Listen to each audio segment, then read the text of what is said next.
That is a show where I, Rich Slaton, read a true story about lawbreakers. And I, John Shefsky, listen and I do not interrupt. I'm a good guy. You stay silent like a good boy in the corner. That's right, I like learning. Only speak when spoken to. I only play the music when spoken to. Go! CRiiiME is the show that starts now. Like right now? Oh, yeah, do your line. Okay. Each week, Rich reads a real crime story. I don't know a word that rhymes with story. And my homie John always has the hot riff. He really loves it when you send... Don't send anything them to me. Don't you dare. CRiiiMEpodcast@gmail.com. Don't you send Label anything. it John Shefsky. He loves them. Make sure the lighting's really good. What's up, criminals? Hi, guys. Oh, and man. gals. It's been too long, like a whole week. I mean, I was starting to feel nervous that we wouldn't see each other again, but now we're all here, and it's like family, you know? I always knew we were going to see them again, Slaton. You got to have more confidence with these people. These are our lovers. And they know they're coming back. Sometimes, guys, you have a crisis of confidence, and that's when you should call our good buddy Joe Erle at C3 Risk and Insurance Services. He provides all types of insurance, guys, because he's an insurance broker. Car insurance, home insurance, lack of confidence insurance. Oh, yeah, you definitely need some of that right now, Slaton. Oh, yeah, when I'm like, oh, man, I don't know if I can do this, then Joe comes up and goes like, hey, bro, here's $20.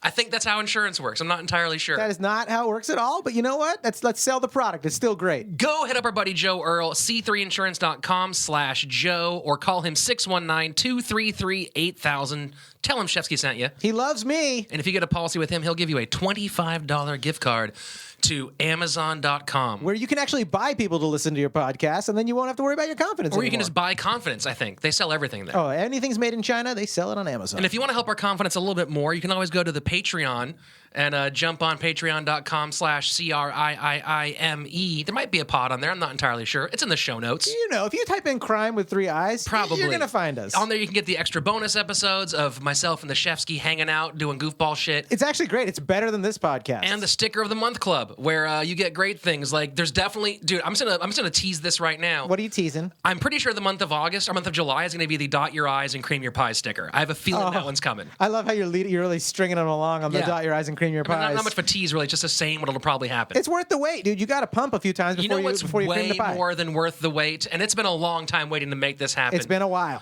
Today's guest, you know, what can I say about her other than she's looking stupid and trying to get out the hood?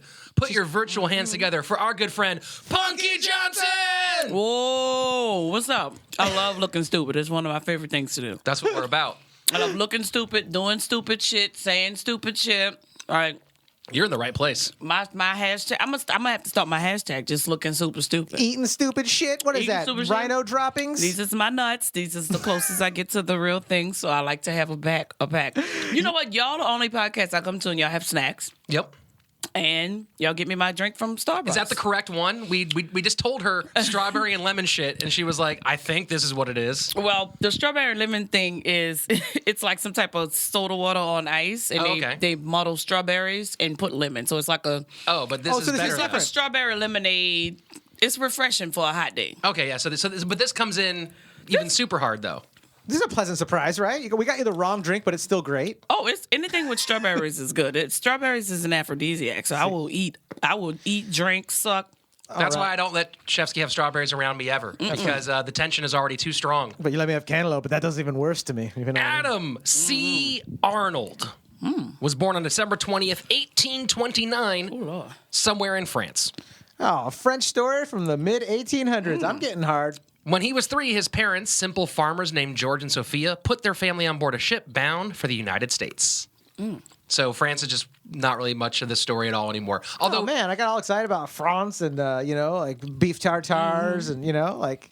So he going to the United States right now? Yep. I mean, They put him on it, and now he going. 180 years ago or whatever. But not right now. But not. So Yeah, right now in the story, the whole family, not just they didn't just throw him on a boat and be like, "Baby, get the fuck out." Okay, that's what I thought. Which does happen. That's a fair thing to say. It definitely happens. People do used throw to send their babies on kids boats. away all the time in the old days. I mean, that's what I'm gonna do. I'm just gonna have a baby for the experience, and then I'm gonna ship it off. That's the worst enough. part of having a baby is having to poop it out. Other than that, the good stuff you're going to give it away I'm before just you having get a the good baby stuff. for the pussy ripping. That's really what I'm here for. That's the fun part. That is a weird Andrew Dice Clay T-shirt you just invented I right want to there. see what it feel like to That have is milk just- breasts too. Oh my God, you guys should not be parents. George, his father George, on censuses used to write that he was born in both Germany and France because the region they were from switched hands so much. Oh, okay. So he was like, "I'm both." That's right. Mm-hmm. There's a little sauerkraut on that croissant. They landed in New York City in August of 1832 before moving north to the small rural village of Verona. Oh, they didn't separate the children from their parents? That must be a modern thing. Mm-hmm. Yeah, no, we're doing it right finally. This is when the Statue of Liberty was like, no, seriously, lay down over here, you tired immigrants. Yeah, no, come on. There's no tricks happening here unless you're Irish, because then we're going to fuck you up. That's right. That is the weirdest racism What's ever. wrong with them staying together? That's all right. Yeah, I know. Y'all surprised? I mean, it's just not how we do things now. Now when we come to this country, we go like, hey, no. You can't. One family altogether, that's too much power. Okay. A family that prays together stays together, though, so they're powerful in prayer. That's right. Eat, pray, and love together, folks. If you get anything from this episode, be a total religious person when you're eating. Mm-hmm. The town was extremely isolated when the Arnolds arrived. The closest thing to roads were muddy Indian footpaths, making it slow and difficult to travel by horse and wagon. You mean Native American footpaths? No, the source material I worked from called them Indians. Indians? But says- also Pakistani footpaths, sorry, no, to be too. fair, I called them red Indians, but I downgraded a little bit. Jeez. just Which to- Indian? What tribe? The Cherokee? In this area, they were called. There I am was a from lake Jeep that they were all Grand named Cherokee. after, like Lake Oneata. The lake was named after the tribe. Something with like lots of A's and O's and I's. You know, it's like lots of vowel sounds. You sound was the so name of the lake. condescending to Native Americans Eow. right now. I don't remember the name of the lake. It's okay. We're not really going to spank you over this unless I mean, those strawberries you're get in the not? Punkie's brain too fast. I then might you- spank them. Let's right? go. But that changed in 1835 when the local lake was connected to the Erie Canal system. The Erie Canal. Mm-hmm. Remember the song? How do you connect lakes?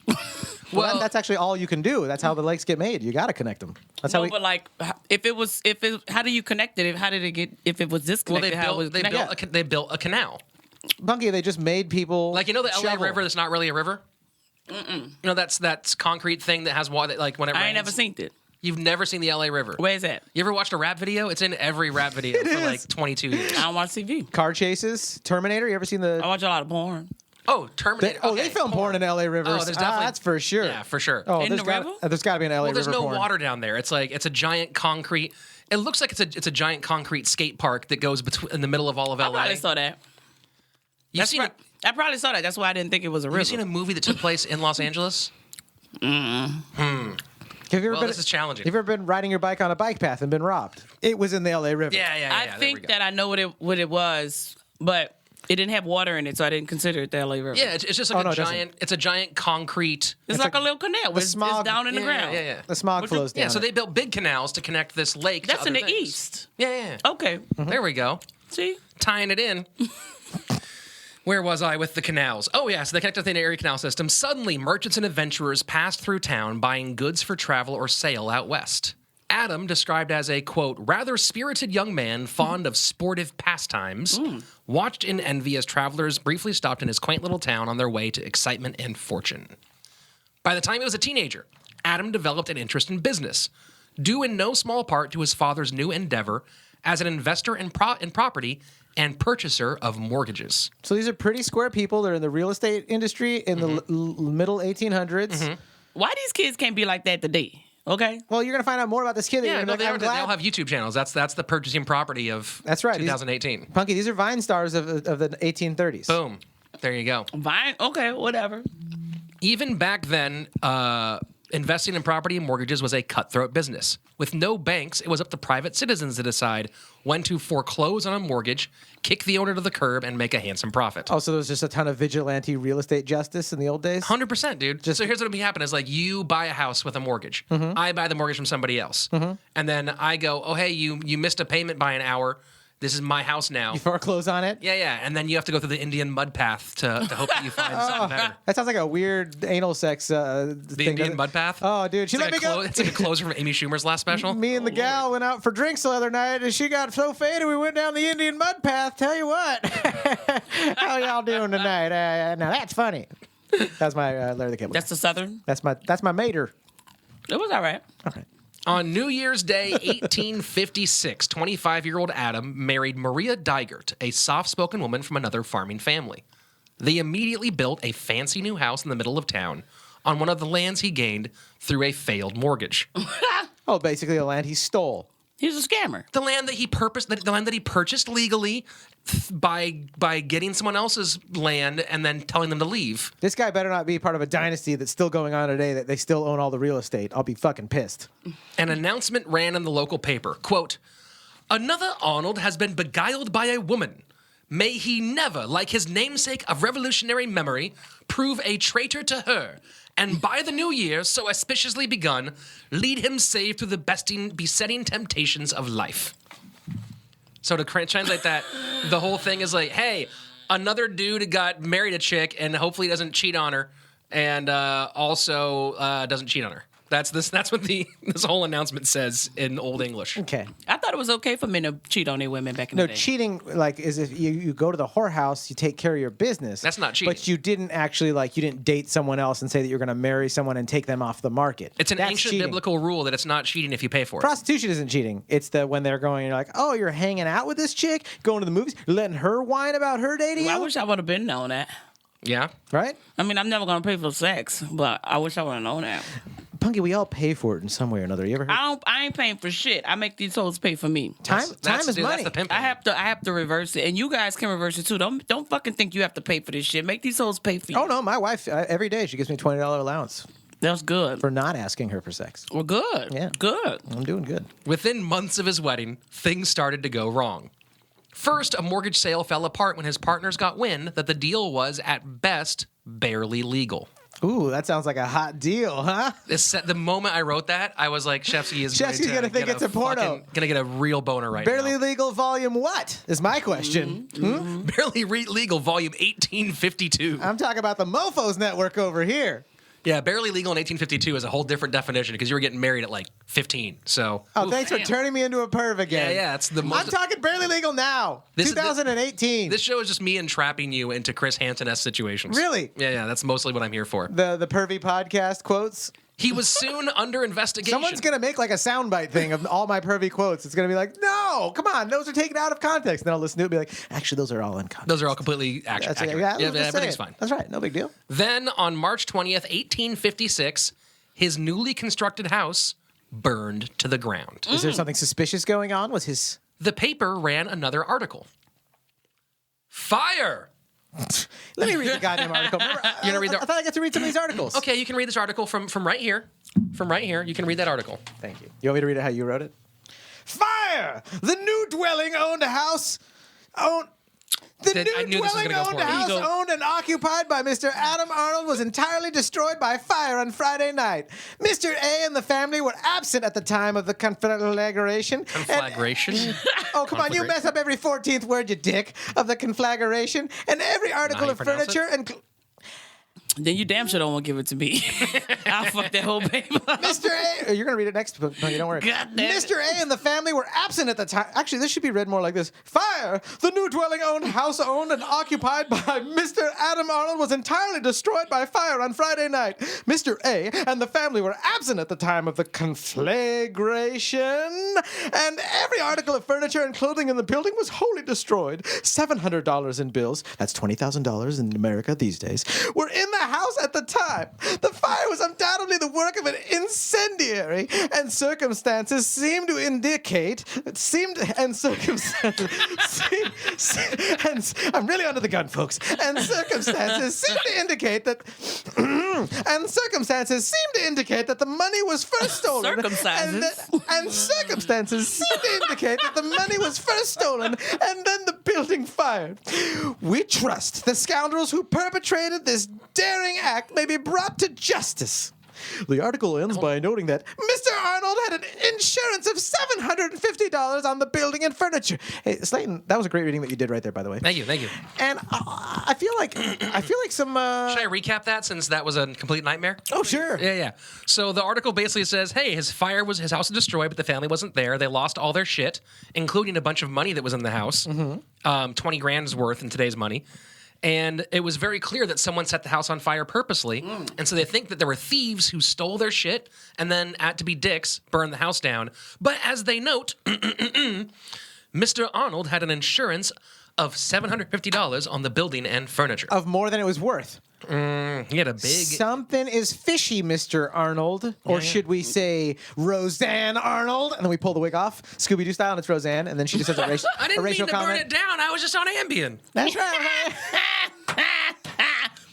Was that a good Roseanne laugh? That was fucking awesome. I see Jackie just over there like, coming up to the table. Oh, man, that was good. For a few days, everyone assumed that Adam was the victim of vicious burglars who not only stole his money, but for some reason burned his house down. But then they wised the fuck up and they realized he did it himself. I was about to say he did it. Right? Maybe it was revenge for one of his foreclosures, but within a few days, the mood began to change. First, insurance policies on private homes were super rare in 1856. They were a luxury that only the most wealthy of people actually had. Was he considered one of the wealthy people? I mean, he was like upper middle class. He wasn't a Rothschild. Yeah. Smooth criminal. Was he a Roth adult? That was suspicious enough. But rumors gained steam when the word got round that he was telling investigators that in his financial fraud case, that all the documents and evidence. I thought you said Financial Frog, which is a Financial great, Frog. That could be a new internet company, Financial Frog. Oh, dude, they will clear your credit. They'll make sure everything's fine. If anything ever happens. Diversify. Right? Gilbert Gottfried could be the new voice of that since he's the duck guy, too. He could be the Financial Frog. Why won't anybody diversify? If y'all ran it, I would definitely get with y'all. Yeah, we'd be good with finances. I mean, look at us now, huh? Look what we've made $500 We're in the last. dungeon of the Comedy Store. We clearly know how to invest. Yeah, I would be just like Adam, just fucking people up and burning their shit No. down. Yeah, Punky, bullshit. this is the worst ad read ever. I'm so in. Oh, my Let's go. God. No, we're not going to burn anything up. Why not? Burning shit's so fun. Unless it's a body and they're going to put the ashes in a piece You of get art the from a insurance priest. money. Hello. A priest that So remains. people start getting more serious about Adam, like getting suspicious of him, because when he tells the investigators in his financial fraud case that all the documents and evidence that would have totally proven his innocence had been tragically destroyed by the fire. Oh, yeah. We believe you. That's convenient. Yeah, very convenient. Actually, the original word I used there was conveniently, but I felt I liked tragically better. For I that love moment. adjectives. Always do adjectives. Thank you. Their suspicions were bolstered a week later when Adam disappeared, leaving his new bride to answer for his arson, fraud, and other charges. Where'd he go? Just on the lam? Just No like, one knows. He just handle disappeared. It. Handle the press, They've been bitch. married for 3 months, by the way, and he's like, peace, bitch. Yeah, peace, bitch. Handle the press for me. I'll be out. Yeah. It wasn't a soul connection. That wasn't his soul. That doesn't mean that, Punky. Sometimes I have to leave for 3 or 4 months at a time, and I love my wife. You burn your house down before you go? No, it's my whole family's house. That's all Adam. That's right. Surprisingly, he returned a month later and turned himself in. Oh. He made bail, then, rather than lay low, he publicly threatened nearly everyone in town, including the paper, with lawsuits over libel and defamation of character. Wow. So he admitted to doing wrong, but it's like, don't you guys speak another fucking word of it. Well, he didn't admit to doing it wrong. He's like, I'll answer the charges, but I'm going to sue everyone here for saying that I did these things. Oh, I guess that's kind of clever. Maybe he is one of those really wealthy businessmen. That's a clever way to do it. How much was his bail?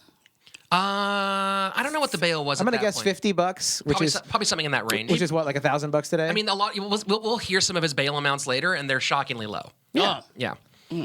He made bail related to the libel lawsuits. Although it appeared that Adam was preparing to aggressively fight the charges against him, the whole thing was a brilliant sleight of hand.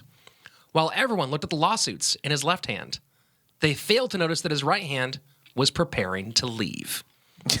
Adam and Maria quietly bought tickets on one of the Erie Canal barges heading west. Maria, we got to get the fuck out of here. Well, never let your left hand know what your right hand doing. Classic Right? example of that. Especially if you're wiping your butt with your left hand. Am I right, guys? Mm-hmm. We do not fist with that hand. That's one of two reasons people claim why you're not supposed to shake hands left-handed. That's right. One is because your left hand is your wiping hand for most people, and number two is because then he would think that your right hand would be going for your knife or your sword to like stab them real quick. And also, if you're left hand, people think you're like a redhead. You're like you're the devil. Yeah. Which, I mean, to be fair, Is true. yeah. Oh. Why do you think God kills so many left-handed people?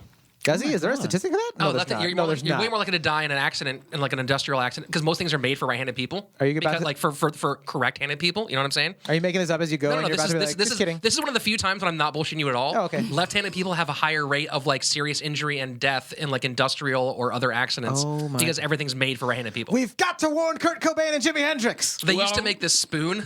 One of my old teachers, she told us about being left-handed as a kid. They made a spoon that bent forward and then to the left, so you could only use it right-handed, so that left-handed kids would learn not to use their left hand. Oh, this is in the old days. This is like the Return to Oz electroshock Well, I would be therapy. fucking paranoid for the rest of my fucking life and don't want to cross the Are you industrial left-handed? road. Yes. Yeah, be careful out there, Oh, yeah. Punky. You know what? Fuck everybody. Yeah, you're more likely to die in a haphazard bartending accident than. Punky, you got to be careful with that hand Some of yours. type of overdose, you know. That's right. Just stay in here in the safety of the Comedy Store dungeon. Shit. Adam and Maria fled his charges, looking to start a new life in a town known by kids across the country today as the place you send in cereal box tops to get small toys. Kellogg's, Iowa, Nebraska. Battle Creek, Michigan. I knew it. That was my next guess.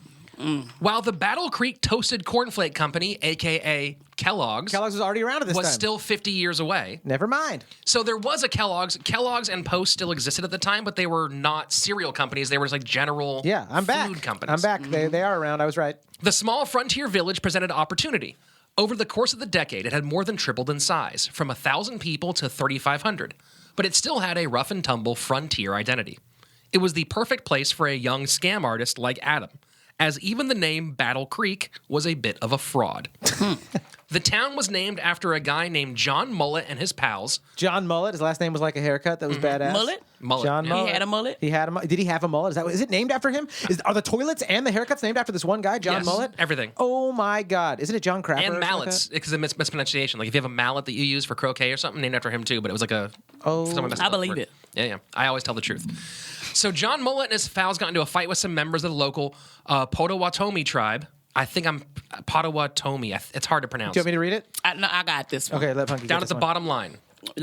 This one, yeah. Mm-hmm. Yep. Potawatomi. I think you Nailed just it. made that up. That was no, the I think we're on blackest I've ever heard a Native American try call. That's Potawatomi. They got into a fight with some members of the Potawatomi Indian tribe. Some guns went off, but no one was even hit. Calling that a battle was a stretch, as was using that for the name of the town, as the fight actually happened 14 miles away. All right. Well, sometimes you have to do that. We used to tell people we grew up by Disneyland when we traveled, and I was always like, "Mom, why are you lying to the people?" She's like, "It's just like a landmark that's like 15 miles away, and people they're not going to know where Chino Hills is." You know what I mean? True So we that. would just say. So I can't blame the town for that. They just use my mom's logic for how they name their town, and my mom's right about most things. Like the fact that I'm a good boy. She loves you. I know. She might be wrong about that, actually. I'm Adam still and waiting. Maria arrived Jury's still out, demon boy. to a growing and disgusting Battle Creek, Michigan. Talk to my mom in like a decade after doing this podcast. We'll see. The dirt streets were often turned to knee-deep mud by heavy rains, and the rare sidewalks were covered with, quote, uncouth members of society. After True Crime Garage does the murder story of us, the murder-suicide of the crime boys. 3 eyes, and it's like bullet holes. Trash piled high in backyards and alleys, and sewage was piped directly into the local river. That's like the inside of Slaton's Corolla. Oh.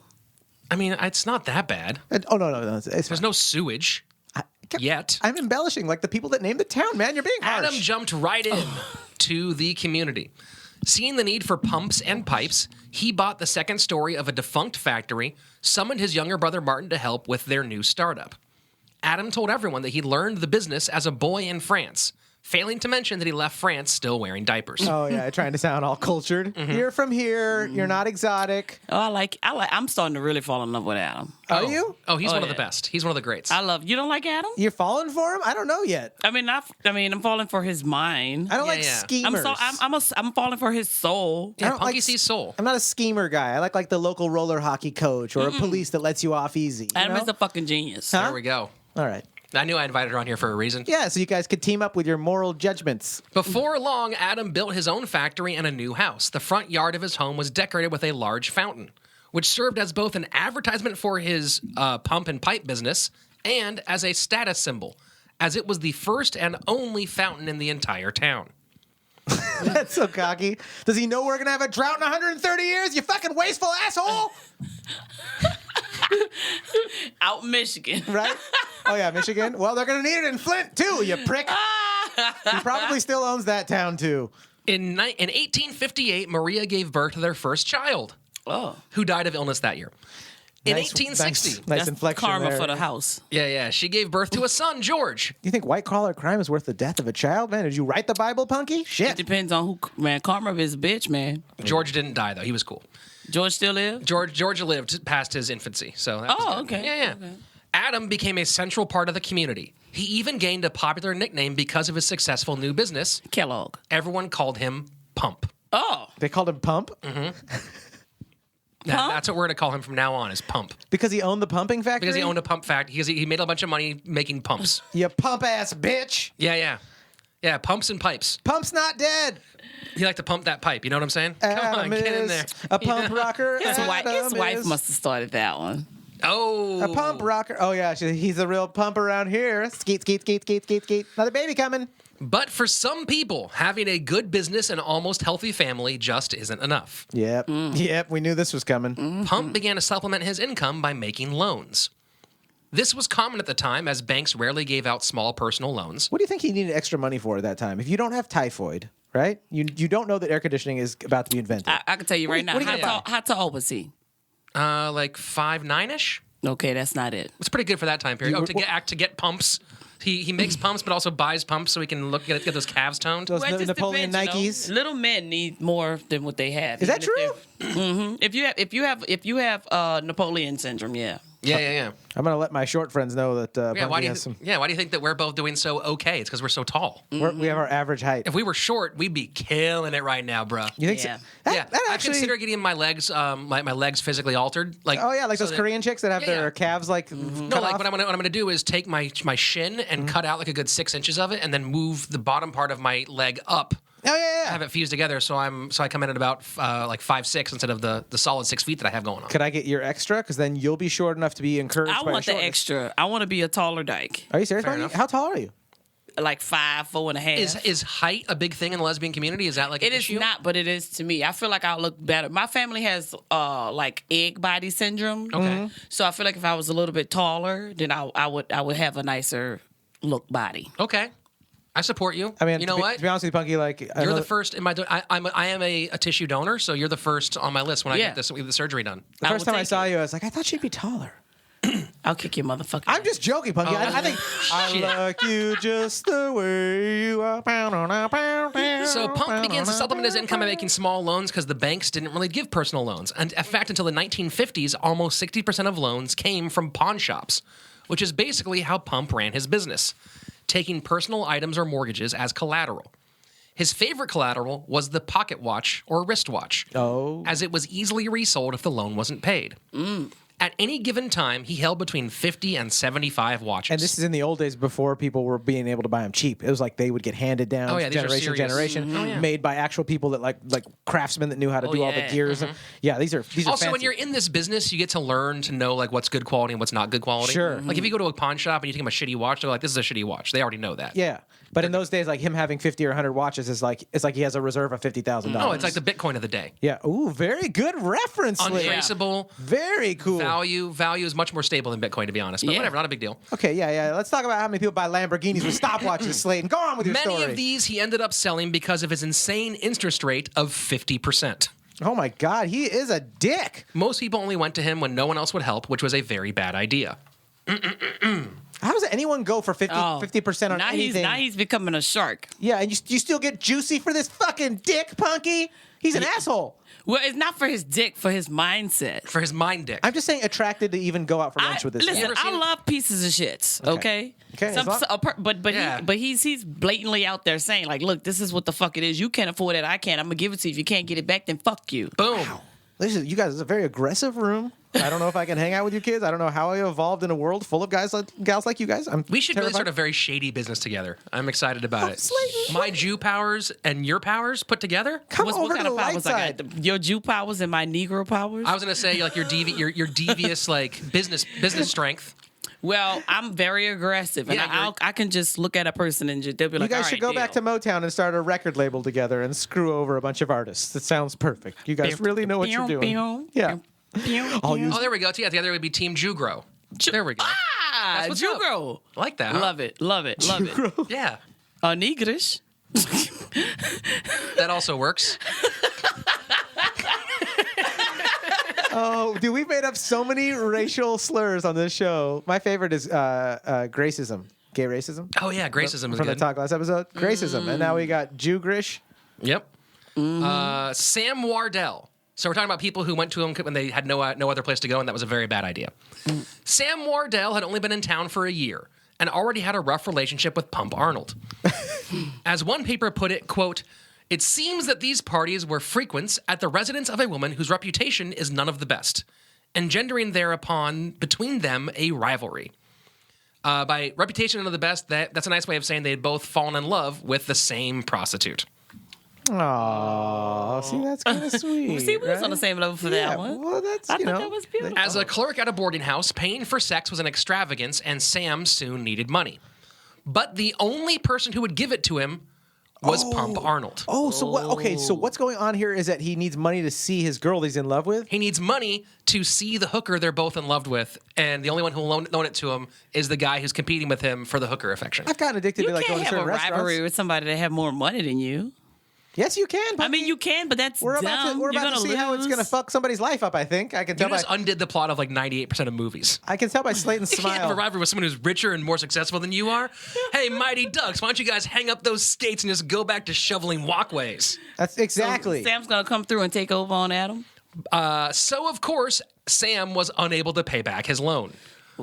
On May 24th, 1860, Pump did the only thing that made sense and sold hired the watch. a team of thugs to assault Sam with a substance known as blue vitriol, a combination of tar and sulfuric acid. Oh my God! And this is in the old days where like you can't just get cleaned up easily. There's horse shit everywhere. Hospitals are nasty. This is awful. Hospitals. This is a fucked up guy.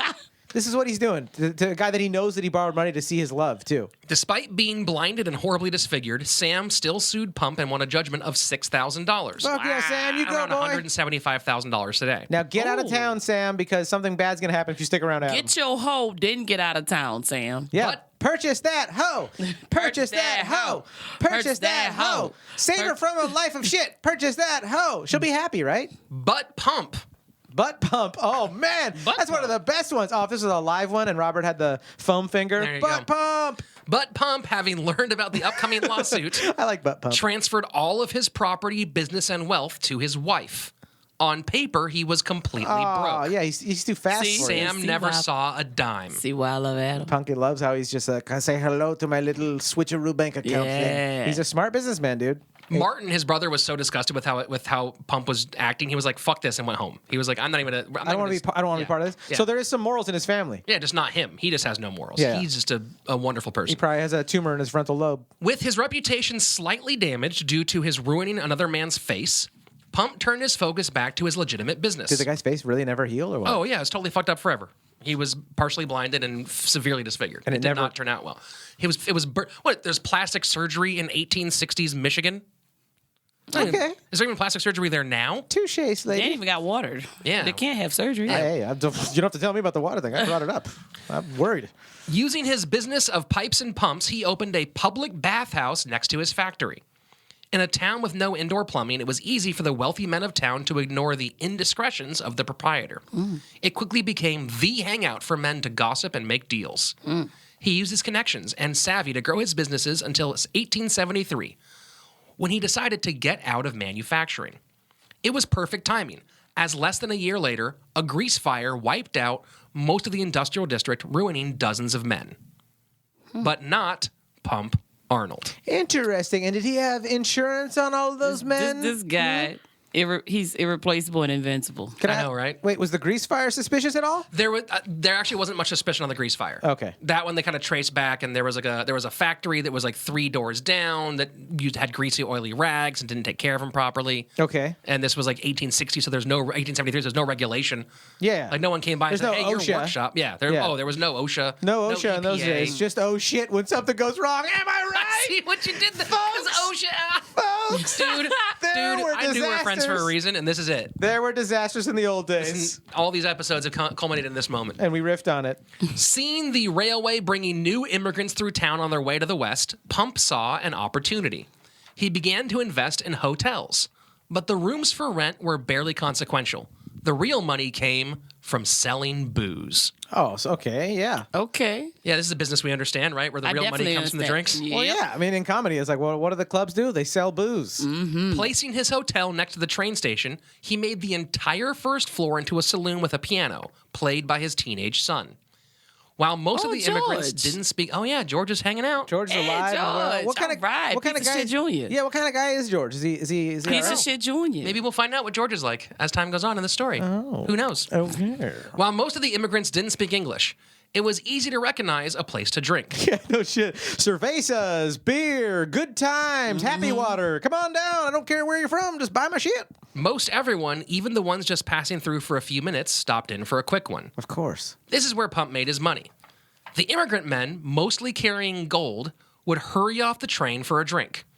When they would try to pay, Pump would make a big show of struggling to make change as the train whistled that it was about to pull away. Oh, what a fucking dick to immigrants that are just fucking, that are broke, just hanging on by a thread. He is fantastic. Now he's an actor? Are you fucking This guy serious? is a horrible, he's a horrible piece of shit. He's multi-talented.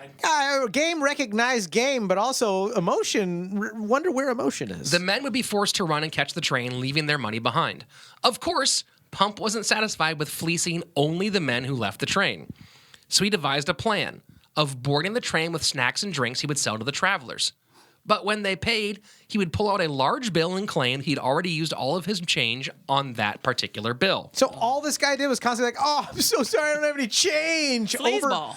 He'd be like, oh, I'll be back in a few minutes with the change. And of course, he would return just in time to see the train pulling away. Oh, those people are the worst. I'm going to come back with your change, and they never come back. This is why I didn't travel in the 1800s. Sleazeball. Local law enforcement did not care if he stole from immigrants passing through. Wow. But the railroad company was worried that word of his scams might discourage people from taking their train. So in 1888, the company built a tall fence next to the track, hiding Arnold's hotel and saloon from view. He responded by putting up large signs above the fence. And he petty. Piece of shit, sleazeball, great actor, and petty. Love it. Oh, he's got the drive, though. They tried to slow him down. He's like, you're not going to stop me. Perseverance. You're not going to stop me. I'm going to advertise. I'll get him in here either way. This is what I do. Yeah, that's what he does. Unfortunately, those signs also attracted attention from his son.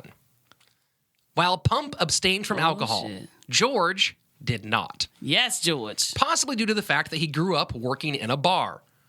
By 15, his drinking was so out of control that his parents sent him off to an expensive military school, hoping to straighten him out. It did not work. The only noted change in George was mentioned by the newspapers when he came home for Christmas. Now he was a killer. When he came home for Christmas break, the newspapers noted that he had gained 40 pounds. Wait, in military school? I don't know how you do that. That seems impossible. It's a lot of cornbread. That's why my face is stone right now. Yeah. I'm confused. Help me explain. Yeah, how Help do me you get fat at military school? I think that's impossible. So something weird happened here. Maybe a lot Yeah. of processed food, carbs, not enough time off. They're just stuffing them full all day, After a couple of years, George's parents pulled him out and sent him to a different military school. Within a few months, he was expelled. Returning home wasn't better, as the hotel, being very cheap and right next to the train station, tended to attract unsavory characters. Of course, there was prostitution. The rooms that weren't being used by the hookers were rented by adulterous couples looking for a quick place for a rendezvous. Woo! Yeah. This was a stanky hotel. Just dank in every room. Many of the guests were robbed and found no information or help coming from the owner. Punky's grinding on the chair. I'm sorry. It's the fucking strawberries your dumb ass got grinded up for me. I'm so sorry. Punky's like, where's this hotel again? How much did it cost to get to Battle Creek, Michigan? And then Adam and all his genius, fuck, I can't help myself. Punky, this is a very clean podcast. We don't like to talk about sex, let alone fucking act things out here. Well, fine then. I don't know if you've ever listened to CRiiiME before, but we're a very clean. Cumcast. Oh, sorry, Mom. Sorry, Mom. Sorry, Mom. Yeah. Cumcast. That could pretty much be the name of our show. That was that cable company that was ruining America. Cumcast. Many of the guests were robbed. George, of course, loved to spend time there. Within a few months of returning home, an argument between father and son turned into a fist fight, turned into a story in the local paper. It's like, don't yes. fight with your dad. Just be cool with him. Do what he says, then get I know drunk. Adam beat his fat ass too. Well, yeah, I think you're going to get your wish. Not long after, a fight between George and his uncle ended with Pump's left leg broken after being run over by a lumber wagon. Oh, Whoa, Lord. Dad got fucked up. Dad got run over by a lumber wagon, fighting with his fat son after he comes home from school. On March 27th, 1881, George was released from jail after being arrested for being drunk in public. Punkin' Drublick. That night, he stopped by his second favorite place to hang out, The whorehouse, and then KFC, and then Arby's. a shack by the railroad. Close enough. This shack just happened to contain the switch for the track and was usually occupied by Angus McDonald, the man hired to operate it. That's a fake name. Hi, I'm Angus McDonald. I'm the man hired to operate this thing. That's a name that people shouldn't have had, but they did. Right? Better than my brother, Anus McDonald. McDonald anus is what happens when you have too many of those fries and the oil gets in there. There's no McDonald's yet, Slaton. This is the old days. Oddly enough, Angus did not appreciate having a blackout drunk regularly visit his work. Good thing he didn't work here. Today, like many other days, At the Comedy Store or at the podcast? Both. Angus threw George out of the shack. Get on out of here, George, you drunk, fat military school kid. Man, I just trying to see how... Just shut up and get out of here. No, but hey, man. You're too drunk. I got playing cards and shit. Come back when you can walk on 2 feet, you fucking drunkard. I can walk on 4 feet, man. Get out of here, boy. Nah, just come on, give me Go a on, hug. get. Give me a hug. I'll give you one hug and then you get out of here. give me a long. We make it a really long hug. A long hug and maybe a kiss on the nose. All right, how about let's kiss on this real quick? One kiss on the lips, but then you have to leave, you drunk little piece of shit. Get out of here. That was good. I'll be back. No, that was good. Thank you. That was very much. fucking amazing. Thank you, Punkie. We've been taking improv classes in our heads. That's when George went back to the hotel. Oh, so he throws George out of the shack. That's when George went back to the hotel, grabbed a long knife, Oh, no. George is going to commit murder. returned to the Stop. shack, and stabbed Angus in the back of the head. Oh, Lord Jesus. Oh, my. Christ. Ah! It's the worse than the kiss I gave What year you. was this Hey, again? man, it was just him trying. It was making the kiss go on. You think he was like? You think he was like slurred word while he was stabbing Oh, him? Lord. Who was president at this time? Probably George Washington. No, this is the 1800s. It's Abraham Lincoln. Abraham? Definitely George Washington then. Oh, actually, this is post Civil War, so definitely not Abraham Lincoln. The guy after Abraham Lincoln. Yeah, it's 1 or 2 after Lincoln. Who's after Lincoln? Bush? No, Clinton. I don't know. We should go to Chris R's little fact sheet that he sent you and scroll down and see that giant dick silhouette. That might Thank help. you, Chris R. I'll consult with the fact sheet. Yeah. One of our listeners sent us he sent this long email that said, again, here's a fact sheet for Shefsky since he's always lost on all the history and the math. And you scroll down in the email and it's just a silhouette of his dick in front of a window.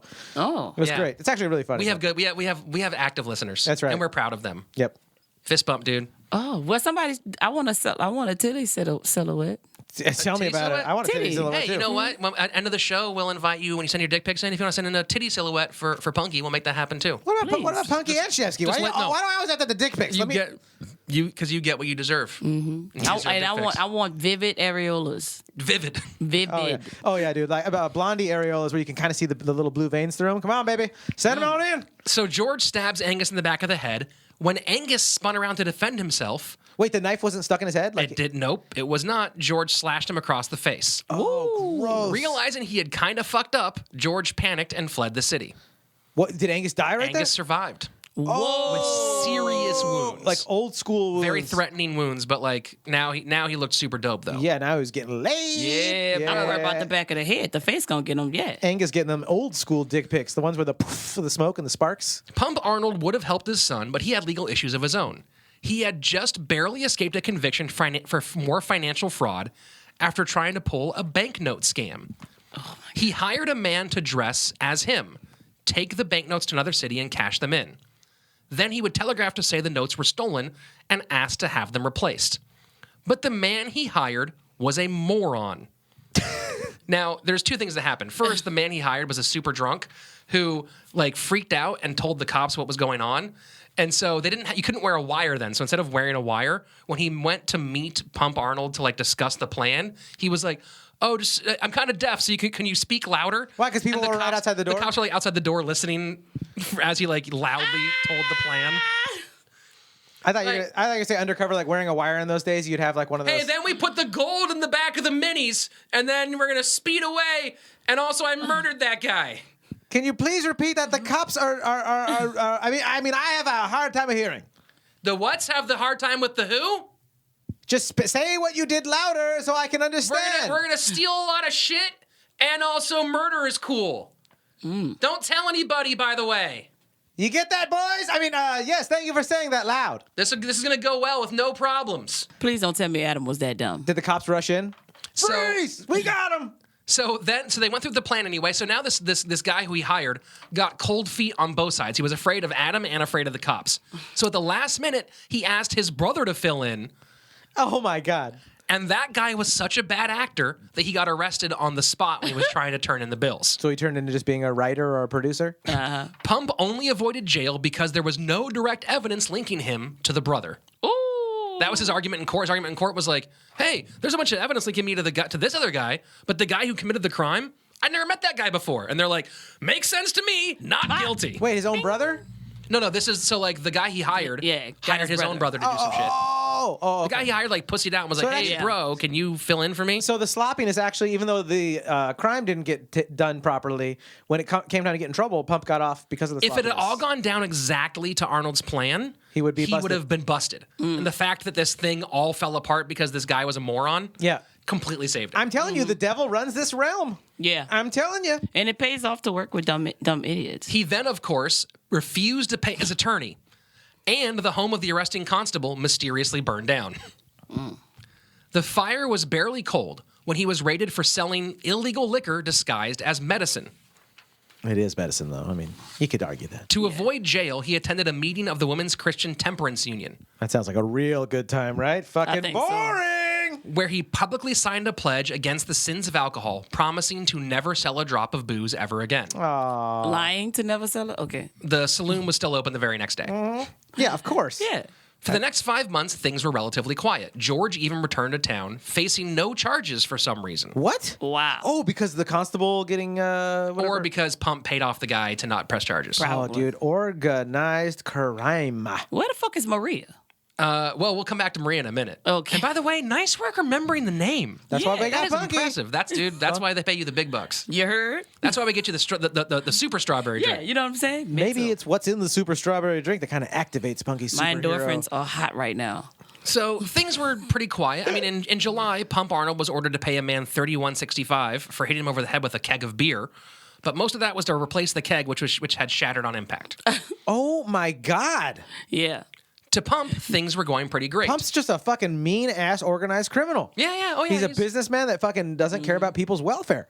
Yeah, the way you do business. No, Slate, that's How not do you make money if you care about people? You're going to influence our listeners to do wrong. That's not how you do business. For Pump, things were going great. He was unconvictable. With one hand, he was the prominent member of the temperance movement. Coming this fall to NBC, starring Chris D'Elia, Unconvictable. And with the other, he sold as much liquor as he possibly could, even after 9 p.m. and on Sundays, which was against the law. Ooh, that's when Jesus says not I'm to not drink. surprised. That's right. So on Sunday, August 10th, 1882, just after 9:30, a hobo stumbled into the bar and asked to buy a bottle of whiskey. I got a bottle of whiskey. Give me a bottle of whiskey. Pump sold him the bottle and immediately found himself arrested.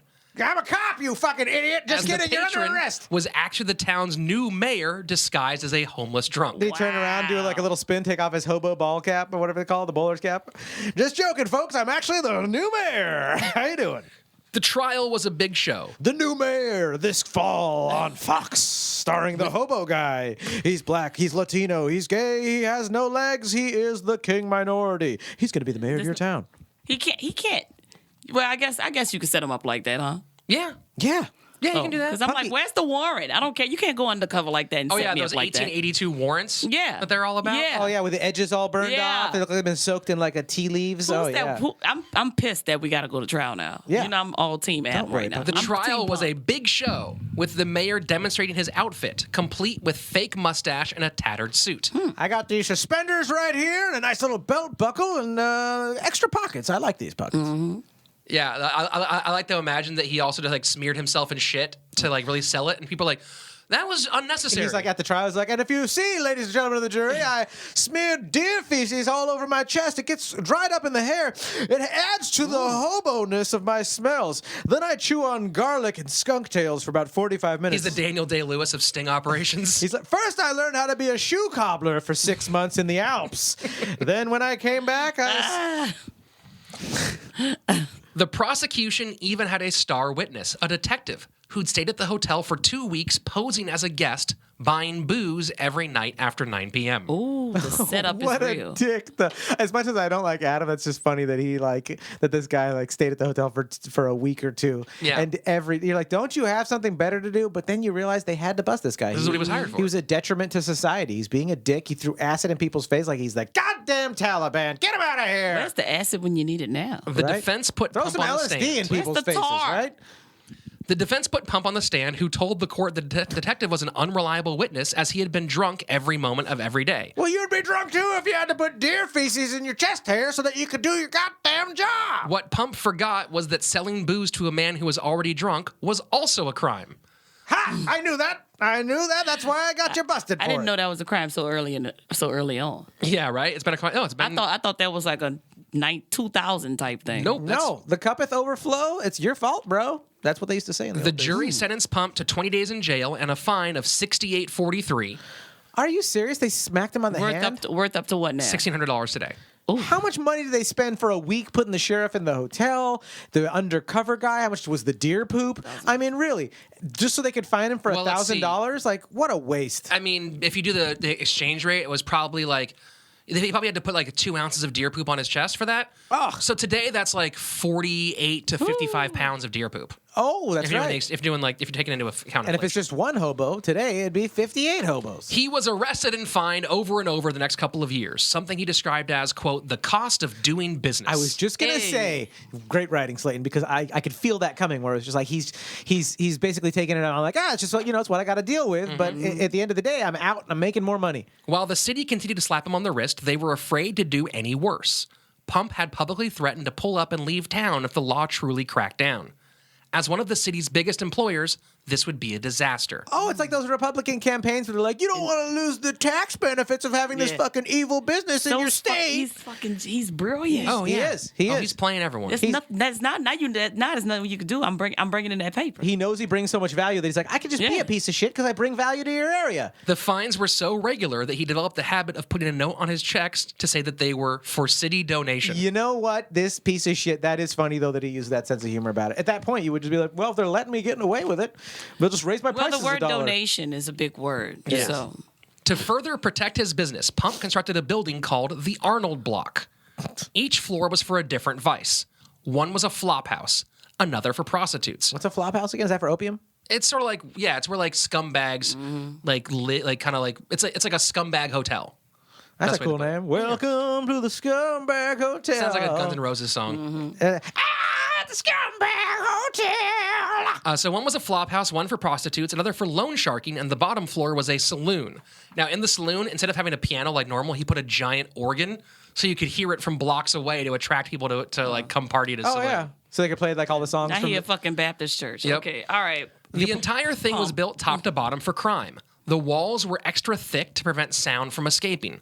Secret compartments were hidden in the walls to carry and transport stolen goods. Oh my God, it sounds like the Comedy Store right now. One room contained a crucible designed for melting gold.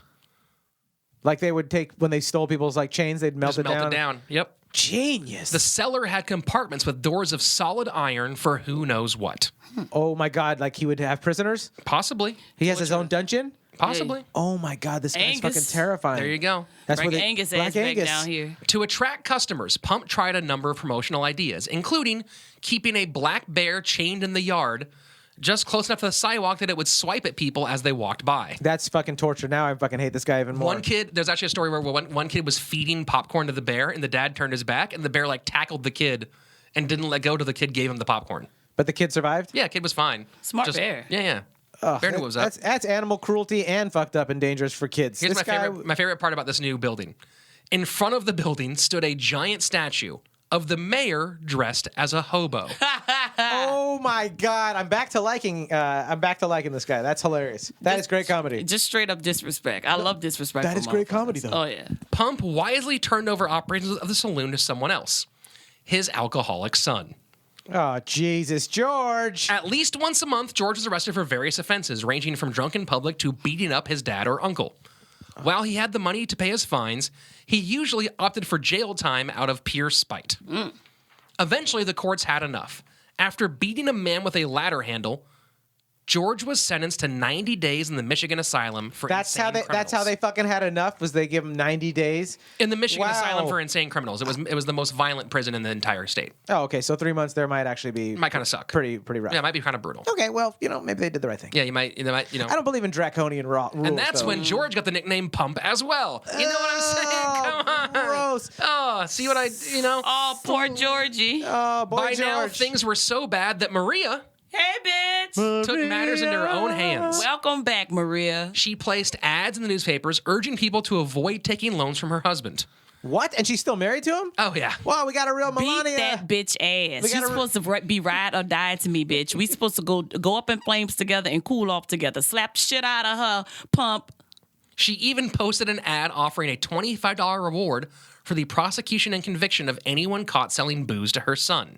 Oh, wow. So she's trying to straighten everything out, but she's still with her husband and she still cares for her son. Yeah. She a fucking, betrayal. You think it's betrayal?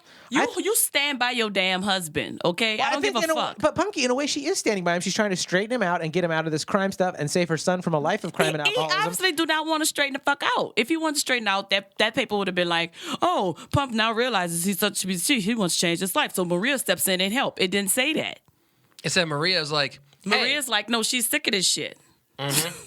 I mean, some of that tough love. I know Punkie's laughing at my fucking. I'm like, wow, you might be right. But I'm just saying, some of that tough love is actually necessary here, and I'm on Maria. Shockingly, the ads did not work. I'm on Maria's side. The day George got out, he grabbed the drink on the way home. Did you just say that like you're a surfer in the 1990s? He grabbed the drink. He grabbed the drink on the way home. He grabbed the drink, and then he fucking flew out, dude. He had to fucking going gnar, dude. He had to jet, bruh. The day George got out, he grabbed the drink on the way home, and then went home and fist fought his dad.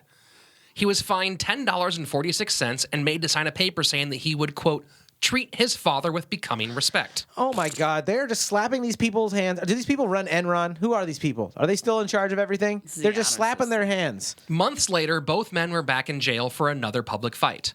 Then, on 1892, disaster struck when Maria died of cancer. Bye, bitch. See? Bye, bitch. The lady Bye, who was bitch. Punkie, she was the one trying to straighten her husband and son out. She was trying to keep them together. See, this goes to show you when you're a piece of shit, you live longer than these kind-hearted people. So fuck everybody, sell your shit, and get over on America. Fuck bitches, get money. The devil runs this realm. It was about time. Maria wasn't even a part of their lives. I thought that whole been dead. I'm surprised she was still alive. Now there was no one left to keep Pump and George in line.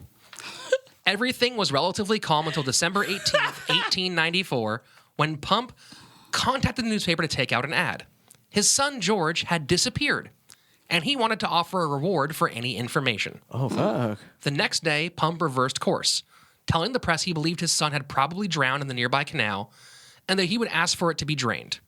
He even bet various cops between $10 and $100 that his body would be found in the river. He made bets on his own son's dead body. Yeah. He was like, the cops are like, we won't find him. He's like, I'll bet you $10 you won't. Okay.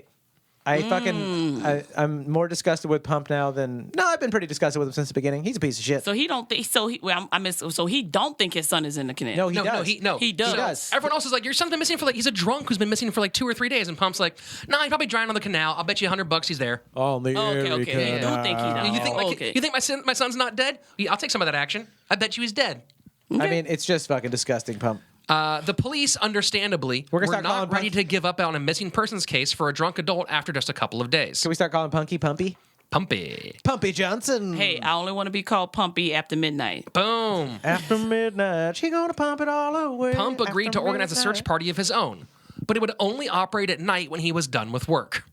Oh my God! This guy murdered his son, didn't he? He offered a reward of $25 for the recovery of his son's body. This guy's now, super by comparison, he'd offered $20 when someone stole his coat that had a diamond pin in it. Yeah, this is fucking disgusting. He does not like George, his son. So one of the things about this is they did actually go and drain the canal, and the entire town came out to watch because that was how boring it was. They're like, let's first go watch this water empty, and then maybe there's a body. Yeah. Oh, dude, that's all he did in the old days. Oh, you're going to hang someone? Oh, you're going to cut someone's head off? Oh, let's go. Let's bring the kids. Let's have a turkey sandwich and watch. I would have been there, too, especially if I had money on a bet. Oh, fair enough. Yeah. 6 weeks later, someone found George. Was he alive? Frozen in the ice under the floor of the lumber mill. He had been choked to death. Angus. Pump Arnold was arrested on suspicion of murder. Oh, my God. He fucking murdered his own son. The news spread like wildfire, making the papers in New York and Rome. Local papers published a daily log of what he ate in jail. Of course, Pump didn't shy from the press, giving reporters regular quotes for their stories. At the trial, Pump's lawyers tried to paint their client, now in his mid-60s, as a feeble old man who didn't have the strength to strangle anyone. What does Pump's brother say about this? He's not in town. But doesn't he? His nephew was.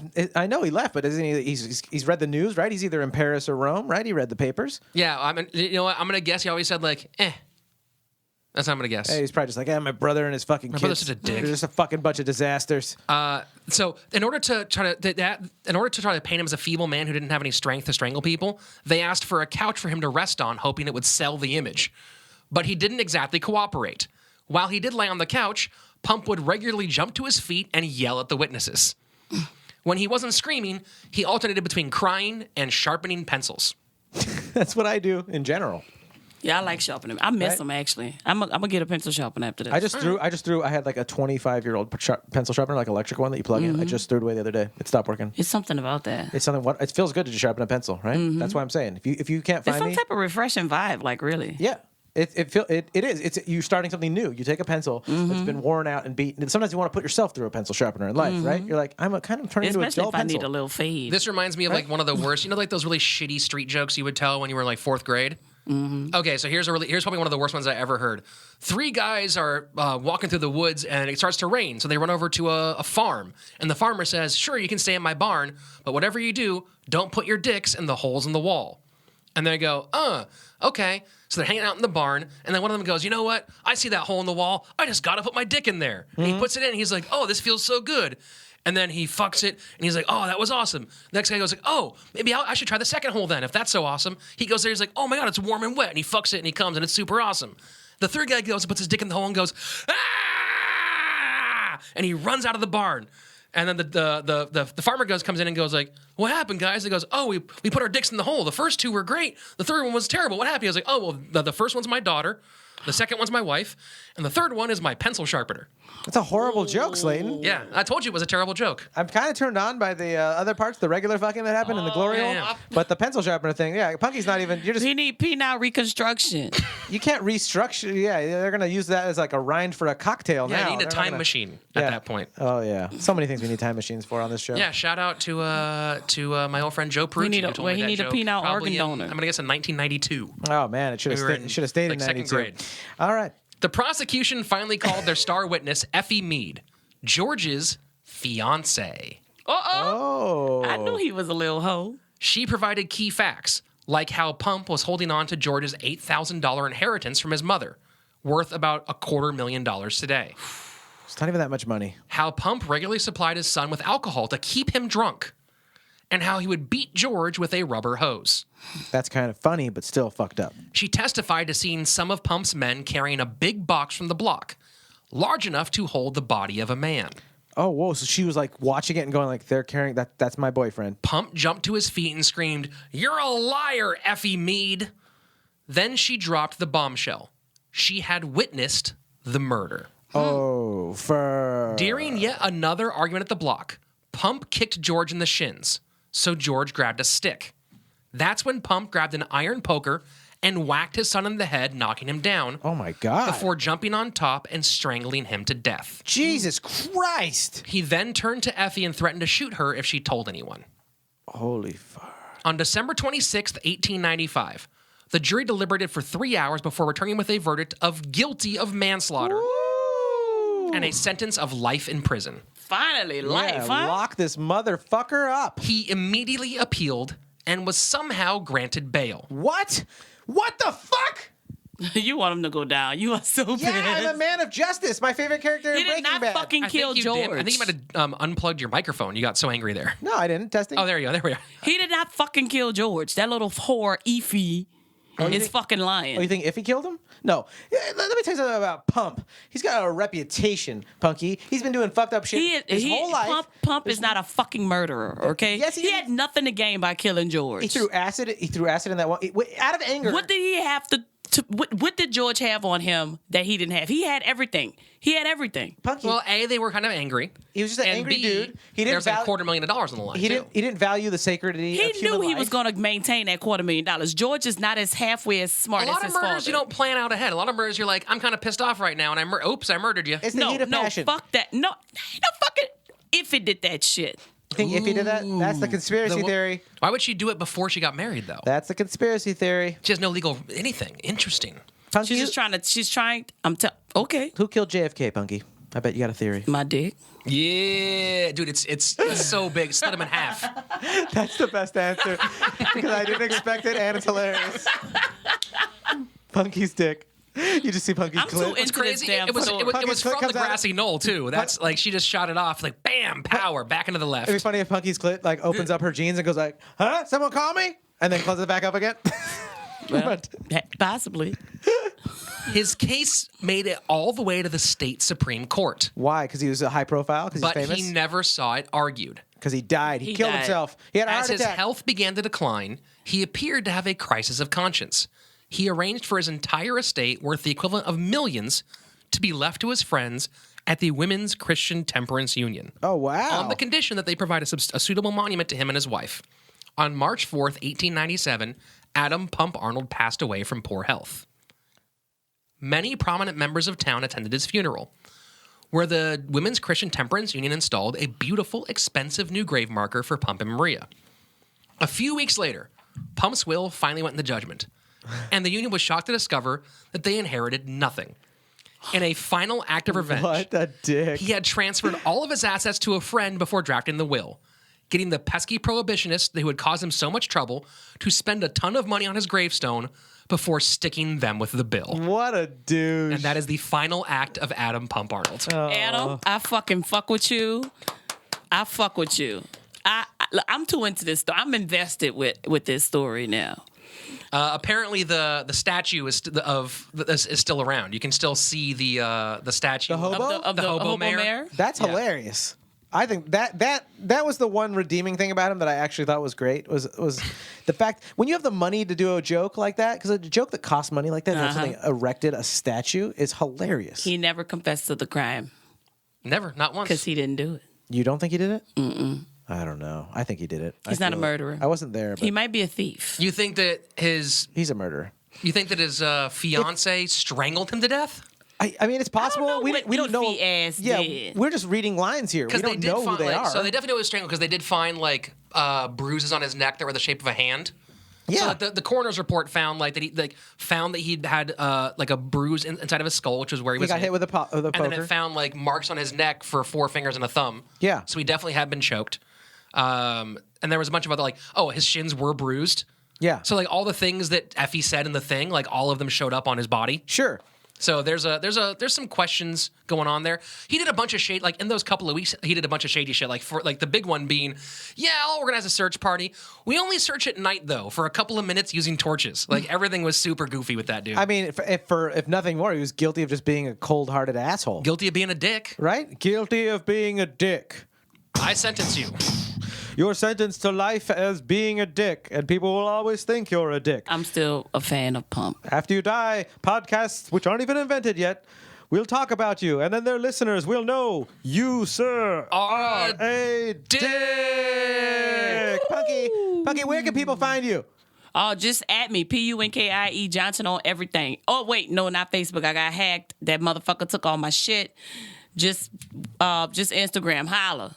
Come through at the Comedy Store and just shit. Fuck, You can I see be all Punkie over here at the the place. Comedy Store all the time. One of the paid regulars here, super funny. We'll Amazing, put so her good. social media stuff in the show notes. You can find it there. Yeah. We'll also link her on our Twitter and stuff like that, and our Yeah. Instagram. Today's sources include the original Battle Creek Crime King, Adam Pump Arnold's Vile Reign by Blaine Pardoe and Victoria Hester. And, of course, the evil robots at Wikipedia. Wikipedia. Blaine and Victoria, we actually met them. That's the father-daughter group Yeah. that we met at CrimeCon. This is their book. Oh my God, that's so awesome. Yeah, so that's pretty rad. I didn't know that was, I remember I was talking to them. I didn't know it was going to turn into the story so soon. But Boom, there you go, So dog. exciting. Oh, I hope they Turn listen. the beat around. We got to send it to them so they know. That's so cool. Guys, thank you so much for supporting the show. You can support the show in a couple of ways. Easy and Nice is putting those 5-star ratings and reviews on Please, iTunes. we got some new ones that are pretty fucking hilarious and fun. Hit that share button. Just hit the share button right now. Tell someone else about our show. Share it with a person, with a friend, with an enemy. With your boss. With a boss. Yeah, tell people your at boss. work, if you're a cop, show your boss. Be like, Lieutenant, check this shit Any out. criminals that you know, have them listen to this so that they can think about how they want themselves presented in the future. Yeah. Tell your rabbis, you're going to have to see these stories. They're so good. There's so many interesting things. And of course, go on that Patreon, jump on their Sticker of the Month Club, get your Dot Your Ice Cream, Your Pie stickers probably coming out in July and into July. I'm guessing that's what I'm Oh feeling. hell yeah! We got a winner. We'll announce the winner of our from Crime The Live. Crime Live drawing pretty Yeah, soon. Crime Live drawing it. Winner's coming up soon. Other than that shit, be silly, have fun. Be Yes. good, guys. Bye, robot. Love you guys. Peace. Peace.